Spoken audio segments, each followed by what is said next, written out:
এবার সাংবাদিক বন্ধুদের জন্য বিশেষ একটা দোয়া করতে চাই।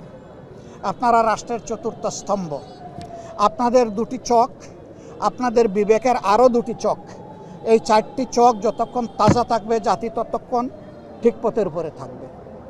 আর আপনাদের এই চারটা চোখ যদি কোনো কারণে এলোমেলো ব্যর্থ হয়ে যায়, বাকি তিন স্তম্ভ কাজ করবে না। ওই তিন স্তম্ভকে জায়গায় রাখার জন্যেই এই চতুর্থ স্তম্ভকে পাহারাদারের ভূমিকা পালন করতে হবে। এবং তা যদি আপনারা করতে পারেন, সত্যিই আপনারা কলম যোদ্ধা, সত্যিই আপনারা বাঘ যোদ্ধা। আপনাদের যুদ্ধ, আপনাদের লড়াই মানুষের অধিকারের পক্ষে, সত্যের পক্ষে, ন্যায়ের পক্ষে, কালোকে কালো, সাদাকে সাদা। আসসালামু আলাইকুম। লড়াই পর্যন্ত আমাদের চলবে, আমরা থামবো না ভাই। জীবন তো অনেক গিয়েছে, যাক, জাতির জন্য আরও 2-4টা জীবন যাবে, আমারটা গেলেও আমি প্রস্তুত।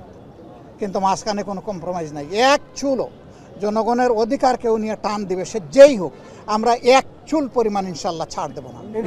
শুধু এইটা না, আরও যতগুলা, কালকে কি জন্য ওয়াকআউট করেছি আপনারা দেখেছেন, এগুলা কি আমাদের দলীয় কোনো সাবজেক্ট?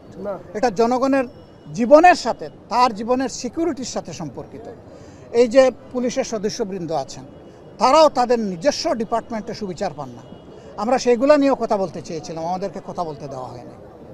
আমরা এই কথা থামাবো না, সংসদের ভিতরেও বলবো, বাইরেও বলবো। তবে সরকার তার দায়িত্ব পালনে এবং জনগণকে দেওয়া তাদের যে ওয়াদা ছিল সেটা তারা লঙ্ঘন করেছে, অন্যায় করেছে, জনগণের উপর জুলুম করেছে, জনগণকে অপমান করেছে।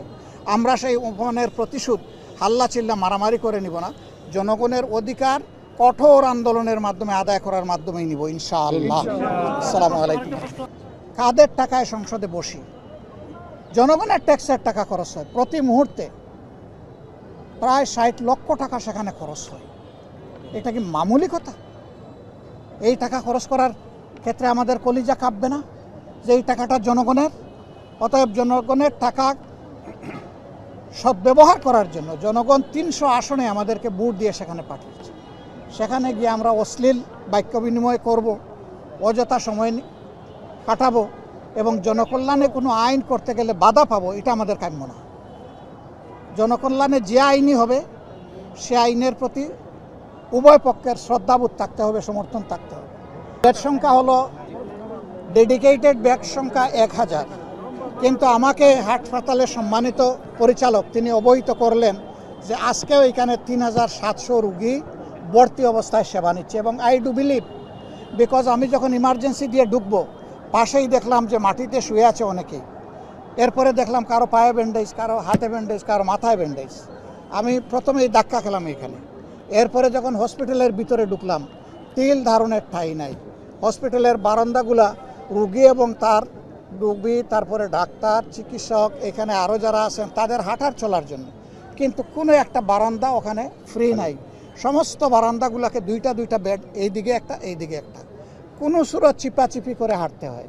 এটা প্রমাণ করে যে আমরা আমাদের স্বাস্থ্যসেবায় জনগণের উপরে আমরা সুবিচার করছি না।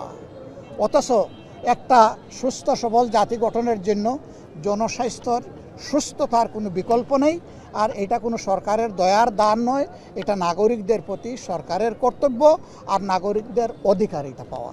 তা আমরা সংসদে কথা বলবো, স্বচক্ষে দেখে গেলাম। পার্টিকুলারলি আমি ময়মনসিংহ মেডিকেল কলেজ হসপিটালের জন্য কথা বলবো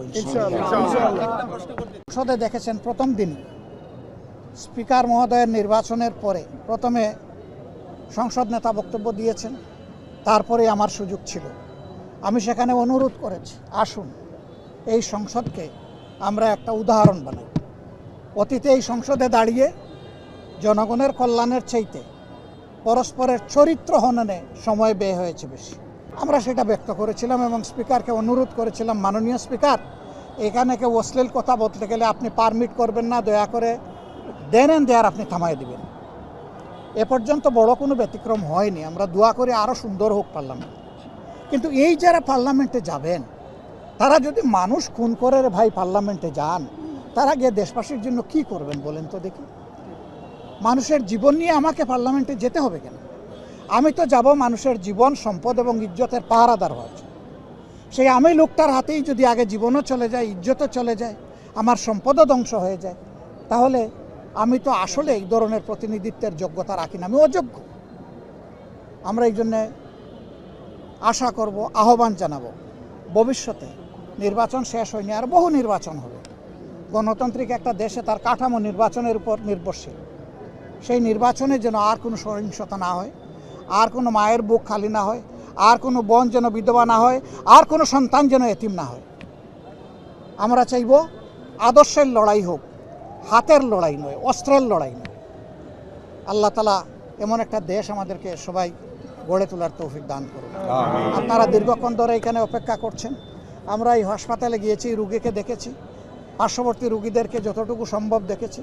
সবার জন্য আমরা আল্লাহর দরবারে হাত তুলে দোয়া করেছি, দেশবাসীর জন্য দোয়া করেছি, আমাদের সকলের জিন্দা মুর্দার জন্য দোয়া করেছি।